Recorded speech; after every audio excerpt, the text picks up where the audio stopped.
That top you're wearing, if it came from H&M, it likely cost under $4 to make. The markup?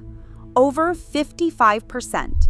And that's one of the cheaper brands on this list. From a $66 billion fast fashion empire built on 75-hour work weeks to a $1,200 cashmere sweater worth a fraction of its price tag.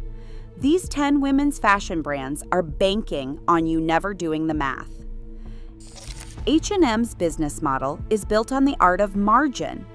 In 2025, the company reported a gross margin of 55.9%, meaning more than half the money from every sale remained after paying for production. A basic women's top, often sold for $15 to $30, is estimated to cost between $1.50 and $4 to make. The rest vanishes into a mix of marketing, logistics, and profit. For shoppers, that means paying more than double, or even 10 times, the actual cost of the garment, with little to show for it in terms of durability or material quality. This approach isn't unique to H&M, but the scale is staggering. The brand's supply chain stretches across 800 factories, most in Asia, locking in the lowest possible prices for raw materials and labor. Yet, despite the affordable image, the real value often gets lost in the markup. A $20 tee might last 30 wears before pilling or stretching out, leaving shoppers with a high cost per use and a pile of disposable clothes. If H&M is the master of margin, Shein is the king of speed. Shein claims to add around 6,000 new styles to its online catalog every day, a figure that's become a symbol of the brand's relentless pace. While the exact number is unverified, what's clear is the pressure this model puts on workers. In 2024, a CNBC investigation found Shein suppliers requiring 75-hour workweeks, with overtime and piece rate pay as the norm. Despite a $66 billion valuation in 2023, Shein's ultra-fast churn comes at a steep human cost. The company denies forced labor, but independent reports highlight ongoing risks and a lack of supply chain transparency. Both brands rely on the illusion of choice and affordability, but the numbers tell a different story. High gross margins, low production costs, and a cycle that rewards speed and scale over substance. For consumers, the promise of a cheap, trendy wardrobe often ends with a drawer full of clothes that wear out before the season is over. Forever 21's second bankruptcy filing in March 2025 landed with all the subtlety of a closing sale sign. The company blamed a flood of ultra-cheap competition from Shein and Temu for erasing its price advantage. With Chapter 11 paperwork in Delaware, Forever 21 announced plans to wind down its U.S. stores, liquidate assets, and leave creditors to recover what they could. For thousands of employees, the end came in the form of abrupt closure notices and empty racks. The chain's bet on relentless expansion, opening hundreds of mall locations across the country, became a liability as shoppers moved online and rivals undercut prices at every turn. The cycle of deep discounts, flash sales, and disposable trends finally snapped, exposing how little substance was left beneath the neon branding. Meanwhile, Brandy Melville faced a different kind of reckoning. The brand's one-size-fits-all policy, which in reality meant fit small, drew fire after the 2024 HBO documentary Brandy Melville and the Cult of Fast Fashion. Most items, priced under $40, were marketed as must-have basics for an exclusive crowd. But the film revealed a pattern of exclusion, with staff and shoppers describing the sizing as a deliberate barrier and working conditions as harsh and demeaning. Social media backlash followed, with calls for boycotts and demands for broader size ranges. While the company denied any discriminatory intent, the damage to its image was swift and public. The fallout showed that the real cost of fashion isn't just in the price tag, but in who gets left out and who pays the price behind the scenes. Victoria's Secret once sold an image as much as a product. For decades, the brand's runway extravaganzas and glossy catalogs defined a kind of fantasy, one that seemed untouchable, exclusive, and worth every dollar.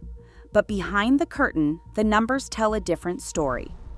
In 2020, a $525 million buyout deal with Sycamore Partners collapsed, leaving Victoria's Secret in limbo. The brand's parent company, L Brands, had hoped the sale would be an escape hatch from years of falling sales and mounting criticism. Instead, the failed deal exposed just how far the brand's value had slipped. By 2021, Victoria's Secret was spun off into its own company, Victoria's Secret & Compton, in a last-ditch attempt to reclaim relevance. Executives promised a new direction, less fantasy, more comfort, a broader appeal. But the premium price tag stuck around, even as the brand's cultural grip faded. While bras and lingerie still landed on shelves at $50 or more, shoppers began to question what they were actually paying for. Was it the quality of the product, or just the fading memory of an old marketing dream? Analysts pointed to years of over-reliance on image, while rivals like Aerie and Lively surged ahead with body-positive messaging and better value. The gap between price and product grew hard to ignore. Even as Victoria's Secret tried to rebrand, the numbers from the failed Sycamore deal and the 2021 spin-off stood as a warning. A premium label can outlive its own relevance, but not forever. The lesson for shoppers is clear. When brand fantasy lingers after the magic is gone, the only thing left to pay for is the markup. Outlet racks promise a deal, but the real math behind so-called affordable luxury brands like Michael Kors and Kate Spade tells a different story. Walk into a Kors outlet and you'll see tags slashed by 30%, 50%, sometimes more. What most shoppers miss is that these discounts often apply to products made specifically for outlets, using cheaper materials and less detailed construction than full-price versions. The sticker shock fades, but the profit margin doesn't. In financial disclosures, Tapestry, the parent company behind Kate Spade, has reported gross margins topping 70%. That means for every $100 spent, the brand keeps more than $70 after covering production costs. A $200 Kate Spade tote, for example, may cost less than $30 to produce, with the rest funneled into marketing, retail overhead, and pure profit. Meanwhile, Michael Kors's outlet model became so dominant that in 2024, the FTC blocked an $8.5 billion merger between Tapestry and Capri Holdings, citing concerns over market power and consumer confusion. The result? Shoppers chasing a bargain end up paying for the illusion of luxury, while the brands quietly cash in on mega margins. Reformation built its reputation on eco-friendly promises and minimalist dresses, often priced between $150 and $300. Shoppers pay a premium for the idea of sustainability, but there's a catch. No independent audit has ever verified the brand's climate-positive claims. The company touts recycled fabrics and clean factories, yet has never released third-party supplier reports or detailed life cycle assessments. For consumers, that means shelling out luxury-level prices for ethics that exist more on marketing decks than in public records. The gap between image and evidence leaves buyers questioning what their money actually supports. On the other end of the spectrum, Lululemon commands top dollar for performance wear, leggings, and yoga pants that routinely clear $120, with gross margins hovering around 59%. But even high price tags can't guarantee perfection. In 2013, Lululemon was forced to recall its signature Luon pants after thousands of customers reported the fabric was unexpectedly sheer. The company pulled the product from stores, costing millions in lost sales and brand embarrassment. The incident revealed a performance reality check for anyone equating premium pricing with flawless design. Both brands show that paying extra doesn't always buy verified ethics or guaranteed performance. Whether it's a $200 green dress with unverifiable sourcing or $100 leggings that can turn see-through, the real value behind the label is often less than advertised. A cashmere sweater with a $1,200 price tag sits at the top of Ralph Lauren's women's line, promising timeless luxury and unmatched softness. But beneath the heritage branding and polo pony, the real story is in the numbers. Industry estimates put the material and manufacturing cost for that same sweater between $150 and $200. That gap, over $1,000, doesn't just cover design or quality. It's the product of a multi-tiered branding machine with layers of licensing, flagship store overhead, and relentless marketing.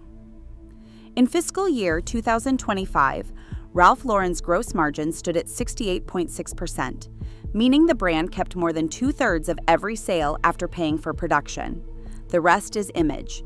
A carefully curated lifestyle, celebrity endorsements, and a sense of exclusivity that justifies the markup. For shoppers, the real premium isn't in the fiber or the fit, but in the story they're convinced to buy. Knowing the true cost puts the power back in your hands, because a smart shopper pays for quality, not just for a label. Right now, brands still bank on image over integrity, while gross margins in women's fashion routinely top 50%.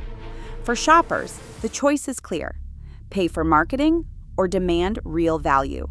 The price tag isn't just a number, it's a question.